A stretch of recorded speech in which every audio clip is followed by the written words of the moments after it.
Sorry, I'm waiting. Yes, President. Thank you. Okay. Microphone did start working. Commissioner, colleagues, the debate today on the tools and services that can be used for capital punishment reminds us once again that trade policy is an integral part of the EU's foreign policy.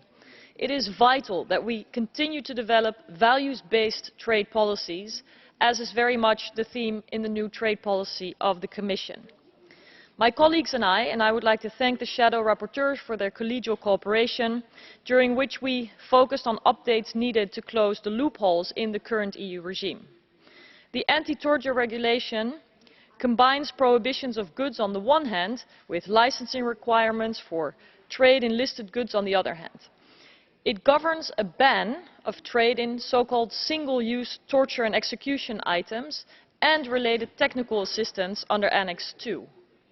But it also looks at an authorization system for multi-purpose items that could be misused for torture and executions, for example, lethal injections, and we see this in Annex III. And the overhaul of the existing EU's controls of trade in torture instruments has been long overdue. Now, in this update, we must ensure a right mix of EU legislative, administrative, judicial and external measures. And the absence of a multilateral export controls regime does complicate this task. Still, we seek coherence of the EU's export controls, including military, dual use, firearms and torture good lists, without subjecting items to duplicate controls and making things more complicated. The Commission proposes to strengthen the controls of torture goods to include certain medical substances and to broaden the scope to include brokering. And I support this kind of approach of necessary and proportionate controls without creating unnecessary burdens for legitimate trade. And in this regard, it is also key that we seek a more level playing field in Europe.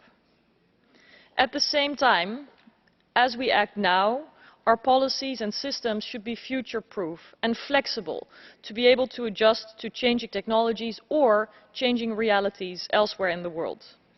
Specific item lists can provide clarity for exporters and importers to make it easier for them to comply.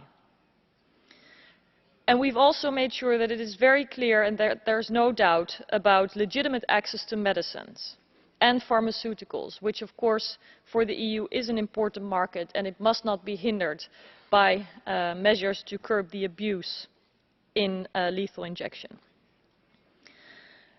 While we observe that foreign trade transactions are becoming more and more complex, we have to look for an effective set of enforcement measures, and this should also include the marketing and financial services that do take place and are related to this industry.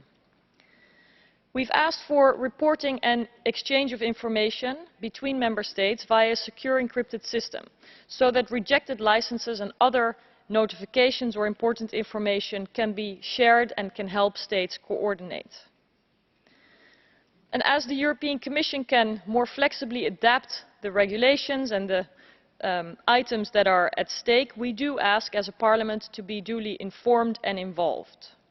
And we at the last point, look to industry to take its own responsibility to make sure that the EU does not trade, broker, transfer or otherwise get involved with goods or services that are used for the death penalty or torture. Now, I believe, and I think all of our colleagues believe, that in this text we put forward concrete proposals for improvement in this file, all with the goal to make sure that the EU acts as a values-based global player, and that this specific, quite technical aspect of trade is upgraded and implemented in a way that is both flexible and effective. Thank you. Thank you very much. And now the Commissioner Malmström, you have the floor. Thank you very much.